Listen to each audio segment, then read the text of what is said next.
I made a truce with myself in the mirror that day. Damp glass attached to my hands, my skin lengthened itself into infinity. Like some sort of impossible piece of rubber, I'll stutter under the fingertip touch of someone I love, hold solace out of its holster and draw my hands up for a hug, fearful of how I can make myself feel. I stare across that wall like it was a once-in-a-lifetime, never-before-seen silver screen. I made a truce when I traced the bloodstream in the eucalyptus trees above me. Our arms were one and the same, each piece of muscle leaning toward the skylight. I am on a mission to find warmth too. I form accordions from spinal cords producing music to fuse the high hallelujah sun to my circulatory system.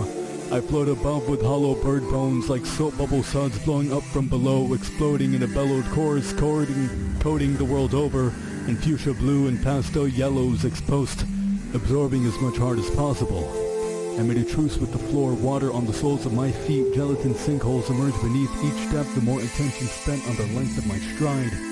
I'm frightened of the world without my eyes, fear that the fog's mob would swallow me whole if I weren't watching its body grow over the horizon line, like a predator searches for prey on days when I can't pray pain away, in times when my spine shrinks in size. A sensory strip slip inside, ball and chains my brain, nerves lengthened, like an anchor weight to the deepest crevices of the sidewalk. I become one with the ants and the cracks, a cadaver attached to the grass burgeoning beneath my feet. Bones recompose into the floor and flowers burst open with optic nerves. Xylem thoroughly engrossed in my forearm, the alarm that something is wrong. When I mistake my form for something to be taken advantage of, you are your mother's son with a heart stunted from word storm thunder rumble eruptions. They echo back and forth the hollowed halls of that head you call a home. Proverbs carved into the bone of your skull like an artifact. Stuck lungs, blood vessels couldn't catch your breath either, with eyes that could find the filaments of ill-intent figments on the threads of any sweater wearer, sending chills down your spine, and tears, the tears that cascaded your cheeks like Niagara. Drowning thoughts in cacophony, words formed to hurt the hardest. The work was done when your body rejected love like a wrong blood type.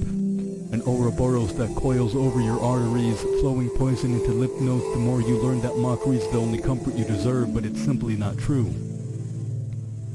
The hate you sow won't brew out of your soul anytime soon unless you can help it. Help yourself in moments when your body floats like it's shining with all the electrostatic strewn in the fabric of thunderstorms, and when you renew your view on the issues you refuse to forgive yourself over, soon you'll rejuvenate the oasis in your soul. This pride rock from your ego has stood its time corrupted under the influence, thinking that happiness is too good for them. In times when lightning strikes at the sight of the slightest person that might want to lend their kind of reality to you, introducing themselves to the bravest person you very well know you can be. The fires burgeon from the holes in your torso like a honey bees escaping as swarms en masse, each exploding with warmth as they glaze golden over your body. The glistening itself floats like light orbs in the leaves of the trees that I meet when I finally feel good about myself for once.